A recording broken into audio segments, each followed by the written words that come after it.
ಕುಮಟಾ ಪಟ್ಟಣದ ನಾದಶ್ರೀ ಕಲಾ ಕೇಂದ್ರದಲ್ಲಿ ಕುಮಟಾ ಮಂಡಲದ ಸಂಘಟನಾ ಪರ್ವದ ಕಾರ್ಯಾಗಾರ ನೆರವೇರಿತು. ಈ ಸಂದರ್ಭದಲ್ಲಿ ಗಣೇಶ್ ಕಾರ್ಣಿಕ್ ಮಾತನಾಡಿ, ದೇಶ ಕಾಯುವ ಸೈನಿಕನ ಉದ್ದೇಶ ಹಾಗೂ ದೇಶಕ್ಕಾಗಿ ಭಾರತೀಯ ಜನತಾ ಪಕ್ಷದ ಧ್ಯೇಯ ಉದ್ದೇಶ ಒಂದೇ ಆಗಿರುವುದರಿಂದ ನಾನು ಬಿಜೆಪಿಯಲ್ಲಿ ಕೆಲಸ ಮಾಡಲು ಬಂದೆ ಎಂದರು. ಒಂದು ಜಾಗೃತಿ ನಮ್ಮ ಮನಸ್ಸಲ್ಲಿ ಬರಬೇಕು. ನಾನು ಸೈನಿಕನಾದಾಗ ಗಡಿಯಲ್ಲಿ ಹೋಗಿ ದೇಶ ಕಾಯುವುದು ಎಷ್ಟು ಪವಿತ್ರ ಅಂತ ಅನಿಸಿತ್ತು ನನಗೆ. ಮತ್ತೆ ವಾಪಸ್ ಬಂದ ಮೇಲೆ ದೇಶದ ಒಳಗಿನ ಪರಿಸ್ಥಿತಿ ಅವಲೋಕನ ಮಾಡಿದಾಗ ಡಾಕ್ಟರ್ ಚಿತ್ರರಂಜನ್ ಅವರ ಭಾಷಣ ಬೌದ್ಧಿಕವಾದ ಅವಕಾಶ ಸಿಕ್ಕಿತ್ತು. ನನಗೆ ಉಳ್ಳಾಲದಲ್ಲಿ ಒಂದು ಕಾರ್ಯಕ್ರಮ ಆಗಿತ್ತು. ನನಗೆ ಇನ್ನೂ ಪಕ್ಷದಲ್ಲಿ ಆಕ್ಟಿವ್ ಆಗಿರಲಿಲ್ಲ, ಮಿಲಿಟರಿ ಬಿಟ್ಟು ಬಂದಿದ್ದೆ ಅಷ್ಟೇ. ಅವ್ರು ಮಾತು ಕೇಳಿದ್ದೆ. ಅವರು ಏಕಾತ್ಮ ಮಾನವತೆಯ ಬಗ್ಗೆ ತುಂಬಾ ಒಳ್ಳೆಯ ಒಂದು ಬೌದ್ಧಿಕ ತಗೊಂಡಿದ್ರು. ನನಗೆ ಆವಾಗ ಅನಿಸಿತ್ತು, ಸೇನೆಯ ಉದ್ದೇಶ ಇರುವಂತದ್ದು ನಮ್ಮ ಪಕ್ಷ ಯಾವ ಸಿದ್ಧಾಂತದೊಟ್ಟಿಗೆ ತನ್ನನ್ನು ತೊಡಗಿಸ್ಕೊಂಡಿದ್ದು, ಎರಡಕ್ಕೂ ಏನೂ ವ್ಯತ್ಯಾಸ ಇಲ್ಲ. ಎರಡೂ ರಾಷ್ಟ್ರ ನಿರ್ಮಾಣದ ಪುಣ್ಯ ಕಾರ್ಯ. ಆಗ ಅನ್ಸಿತ್ತು ನಾನು ಪಕ್ಷದೊಟ್ಟಿಗೆ ಸೇರಿಕೊಳ್ಬೇಕು ಅಂತ ಹೇಳಿ. ಶಾಸಕ ದಿನಕರ್ ಶೆಟ್ಟಿ ಮಾತನಾಡಿ, ಭಾರತೀಯ ಜನತಾ ಪಕ್ಷದಂಥ ಕಾರ್ಯಕರ್ತರು ಬೇರೆ ಯಾವ ಪಕ್ಷದಲ್ಲಿ ಸಿಗುವುದಕ್ಕೆ ಸಾಧ್ಯವಿಲ್ಲ. ಬೇರೆ ಪಕ್ಷದಲ್ಲಿ ಅಧಿಕಾರಕ್ಕಾಗಿ ಕಾರ್ಯಕರ್ತರು ಕೆಲಸ ಮಾಡಿದರೆ ಬಿಜೆಪಿಯಲ್ಲಿ ತಮ್ಮ ಜವಾಬ್ದಾರಿಯನ್ನು ಸೇವೆ ಎಂದು ಕೆಲಸ ಮಾಡುತ್ತಾರೆ ಎಂದರು. ಅಲ್ಲದೆ ಮೋದಿಯಂತಹ ಪ್ರಧಾನಿಯನ್ನು ಪಡೆಯುವುದಕ್ಕೆ ಪುಣ್ಯ ಬೇಕು ಎಂದರು.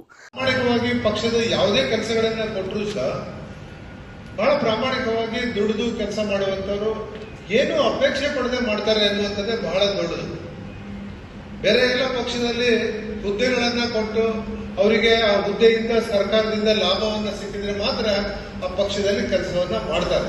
ಆದ್ರೆ ಭಾರತೀಯ ಜನತಾ ಪಾರ್ಟಿಯಲ್ಲಿ ನಾನು ನೋಡಿದ್ದೇನೆ, ಅಂತ ಯಾವುದೇ ಲಾಭಗಳ ಅಪೇಕ್ಷೆಯನ್ನ ಪಡೆದೇ ಪಕ್ಷಕ್ಕೆ ಮತ್ತು ದೇಶ ಮುಖ್ಯ ಅನ್ನುವಂಥದ್ದಕ್ಕಾಗಿ, ಅದರಲ್ಲಿ ನಮ್ದು ಈಗ ಹಿಂದುತ್ವ, ಈ ಎಲ್ಲ ಕಾರಣಗಳಿಗಾಗಿ, ಅದರ ಜೊತೆಗೆ ಸನ್ಮಾನ್ಯ ಮೋದಿ ಅವರು ನಮ್ಮ ದೇಶದ ಪ್ರಧಾನಮಂತ್ರಿಯಾಗಿ ಅತ್ಯುತ್ತಮವಾದಂತಹ ಕೆಲಸಗಳನ್ನ ಮಾಡ್ತಾ ಇದ್ದದ್ದು ಬಹುಶಃ ತಮಗೆಲ್ಲ ಗೊತ್ತಿದೆ.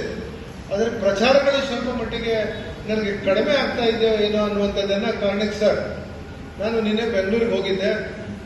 ಮೈಸೂರು ಟು ಬೆಂಗಳೂರು, ಬೆಂಗಳೂರು ಟು ಮೈಸೂರು ಏನು ಹೊಸದಾಗಿ ಮಾಡಿದಂತ ರಸ್ತೆ 2 ಗಂಟೆಯಲ್ಲಿ ಸುಮಾರು 150 ಕಿಲೋಮೀಟರ್ ಅನ್ನ ತಲುಪಲಿಕ್ಕೆ ಸಾಧ್ಯವಾಗುವಂತ ಅದ್ಭುತವಾದಂತ ರಸ್ತೆಯನ್ನ ನಿರ್ಮಾಣ ಮಾಡಿಕೊಂಡಿದ್ದಾರೆ. ಸುಮಾರು 10,000 ಕೋಟಿ ಖರ್ಚು ಮಾಡಿ.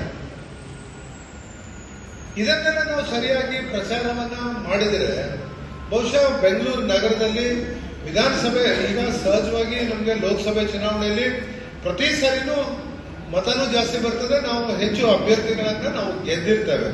ಆದರೆ ವಿಧಾನಸಭೆ ಚುನಾವಣೆಯಲ್ಲಿ ಏನೇನೋ ಕಾರಣಗಳಿಂದ ನಮಗೆ ಗೆಲ್ಲಿಕ್ಕೆ ಹೆಚ್ಚು ಸೀಟ್ಗಳನ್ನ ಗೆಲ್ಲಲಿಕ್ಕೆ ಆಗೋದಿಲ್ಲ. ಅದರಿಂದ ಅಧಿಕಾರವನ್ನ ನಮಗೆ ಹಿಡಿಯಲಿಕ್ಕೆ ಆಗ್ತಾ ಇಲ್ಲ ಅನ್ನುವಂಥದ್ದನ್ನ ಈ ಸಮಯದಲ್ಲಿ ಪಕ್ಷದ ಉದ್ದೇಶವನ್ನು ಸದೃಢಪಡಿಸಲು ಮತ್ತು ಜನರನ್ನು ಸಂಘಟಿಸಲು ಹೇಗೆ ಯಶಸ್ವಿಯಾಗಿ ಕಾರ್ಯನಿರ್ವಹಿಸಬೇಕು ಎಂದು ವಿವರಿಸಲಾಯಿತು. ಪಕ್ಷದ ರಾಜಕೀಯ ಇತಿಹಾಸ, ಸಾಧನೆಗಳು ಮತ್ತು ಮುಂದಿನ ಸ್ಪರ್ಧೆಗಳ ಕುರಿತು ಪ್ರಮುಖ ಆಲೋಚನೆಗಳು ಹಂಚಿಕೊಳ್ಳಲಾಯಿತು.